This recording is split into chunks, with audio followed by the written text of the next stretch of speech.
जय जिनेन्द्र। मैं नेहा जैन जैन पाठशाला में आप सबका स्वागत करती हूँ।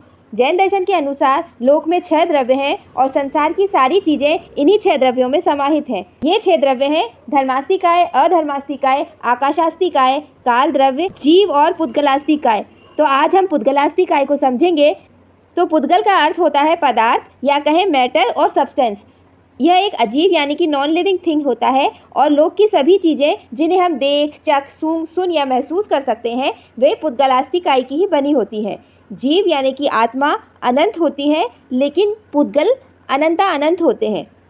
पुद्गल यानी कि पदार्थ, मैटर या सब्सटेंस, इसका सबसे छोटा अंश जिसका और विभाजन नहीं हो सकता उसे परमाणु कहते हैं। पर इसे साइंस वाला परमाणु मत समझिएगा। ये परमाणु उससे भी बहुत छोटा होता है जिसे आँखों से या किसी यंत्र की सहायता से नहीं देख सकते हैं। ये परमाणु भी 2 तरह का होता है, एक सूक्ष्म और दूसरा व्यावहारिक। सूक्ष्म जो परमाणु होता है वह बहुत ही सूक्ष्म होता है और ये व्याख्या के योग्य ही नहीं है। जब ऐसे अनंतानंत सूक्ष्म परमाणुओं का मिलन होता है तब एक व्यावहारिक परमाणु बनता है और इस व्यावहारिक परमाणु को भी हम नहीं देख सकते हैं और इस पर जल, अग्नि, तलवार या किसी भी अन्य शस्त्र का कोई असर नहीं पड़ता है। हर परमाणु में एक रंग, एक गंध, एक रस और 2 स्पर्श पाए जाते हैं।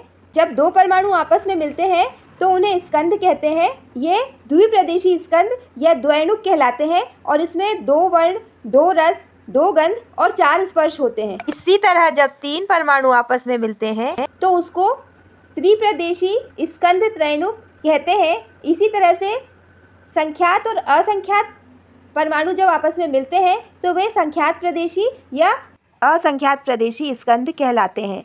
इसी तरह अनंत परमाणुओं के मिलने से अनंत प्रदेशी स्कंद बनते हैं। परमाणु स्कंद यानी परमाणुओं का कलेक्शन। तो इस तरह जब संख्यात, असंख्यात या अनंत परमाणु आपस में मिलकर एक स्कंद का निर्माण करते हैं तब उन्हीं को हम देख सकते हैं। और दुनिया की सारी चीज़ें जिन्हें हम देख सकते हैं, सूंघ सकते हैं, चख सकते हैं, सुन सकते हैं या महसूस कर सकते हैं, वे सभी चीज़ें इन्हीं स्कंद परमाणुओं से बनी होती हैं। तो आइए जानते हैं ये स्कंद परमाणु कितने तरह के होते हैं। ये स्कंद परमाणु 6 तरह के होते हैं। बादर बादर, बादर, बादर सूक्ष्म, सूक्ष्म बादर, सूक्ष्म और सूक्ष्म सूक्ष्म। तो पहले नंबर के जो बादर बादर स्कंद परमाणु होते हैं ये वे परमाणु होते हैं जो एक बार टूट जाएं तो वापस से आसानी से नहीं जुड़ते हैं, जैसे कि लकड़ी या कोई धातु या फिर मिट्टी। दूसरे नंबर पर बादर स्कंद आते हैं। ये वे स्कंद होते हैं जो अलग होने के बाद आपस से जुड़ भी सकते हैं। जैसे कि एक गिलास में दूध है, उसमें से आधा दूध हमने दूसरी गिलास में डाला तो वह अलग हो गया, लेकिन वापस से हम उस दूध को पहले ही गिलास में डाल देंगे तो वो दूध वापस से उसी दूध में मिल जाएगा या कहें जुड़ जाएगा। इस तरह जितनी भी लिक्विड चीज़ें होती हैं वो बादर स्कंद के अंदर आती हैं। तीसरे नंबर पे बादर सूक्ष्म स्कंद परमाणु होते हैं। ये वे परमाणु होते हैं जो हमें दिखते तो हैं लेकिन हम उसे पकड़ नहीं सकते, जैसे कि धूप, प्रकाश की किरण, अग्नि की लौ, परछाई, धुआं या फिर अंधकार। ये सब भी स्कंद यानी कि कोई मैटर या सब्सटेंस के बने होते हैं। चौथे नंबर पर सूक्ष्म बादर स्कंद परमाणु आते हैं जो हमें दिखते तो नहीं है पर इन्हें दूसरी इंद्रियों से फील किया जा सकता है, जैसे कि हवा, कोई परफ्यूम, कोई स्वाद, हमारे शब्द या फिर कोई ध्वनि। इसके बाद 5वें नंबर पे सूक्ष्म स्कंद आते हैं। ये वे पुद्गल स्कंद होते हैं जो बहुत सूक्ष्म होते हैं और इन्हें केवल ज्ञानी या विशिष्ट अवधि ज्ञानी ही देख सकते हैं, जैसे कि हमारे कार्बन वर्गणा के पुद्गल। आत्मा के ग्रहण करने योग्य 8 तरह के पुद्गल होते हैं, जैसे कि औदारिक पुद्गल, वैक्रिय पुद्गल, आहारक पुद्गल, तेजस पुद्गल, भाषा पुद्गल, श्वासोच्छ्वास पुद्गल, मन वर्गणा के पुद्गल और कार्बन वर्गणा के पुद्गल।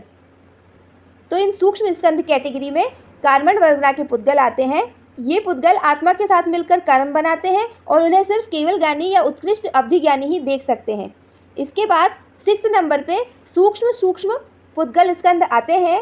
ये कार्बन वर्गणा से नीचे के पुद्गल होते हैं, लेकिन जो 2 परमाणुओं के मिलने से जो स्कंद बनता है उससे ऊपर के पुद्गल होते हैं। ये सूक्ष्म से भी बहुत सूक्ष्म होते हैं। हमारी मॉडर्न साइंस अभी तक पहले 4 तरह के पुद्गल यानी कि मैटर या कहें सब्सटेंस को ही खोज पाई है, सूक्ष्म और सूक्ष्म सूक्ष्म पुद्गल को नहीं खोज पाई है। हर पुद्गल परमाणु में एक रंग, एक गंध, एक रस और 2 स्पर्श होते हैं। जब 2 से अधिक परमाणु आपस में जुड़ते हैं तब उसमें 5 वर्ण, 5 रस, 2 गंध, 8 स्पर्श और 5 संस्थान होते हैं। ये वर्ण, रस, गंध, स्पर्श और संस्थान पुद्गल के गुण कहे जाते हैं और जिस पुद्गल में एक गुण होता है उसमें ये बाकी के सारे गुण भी अवश्य ही होते हैं, चाहे वो हमें दिखें या फिर ना दिखें। और सारे पुद्गल अपने अनुसार अपने गुणों को बदल सकते हैं। सभी पुद्गलों में 5 वर्ण, 2 गंध, 5 रस और 8 स्पर्श होते हैं। फिर भी पुद्गल अनंत तरह के हैं और सब पुद्गलों का स्वभाव और कार्य भी एक नहीं होता, अलग अलग होता है। पुद्गल को काल द्रव्य चलाता है। इन पुद्गलों का मिलना, टूटना और वापस से बनना ये निरंतर चलता रहता है। तो आपने जान लिया होगा कि पुद्गलास्तिकाय यानी कि कोई पदार्थ, मैटर या सब्सटेंस को कहते हैं और हमारे शब्द, प्रकाश, अंधेरा, खुशबू या कोई गंध, हमारा शरीर, यहाँ तक कि हमारे कर्म भी पुद्गल के ही बने हैं।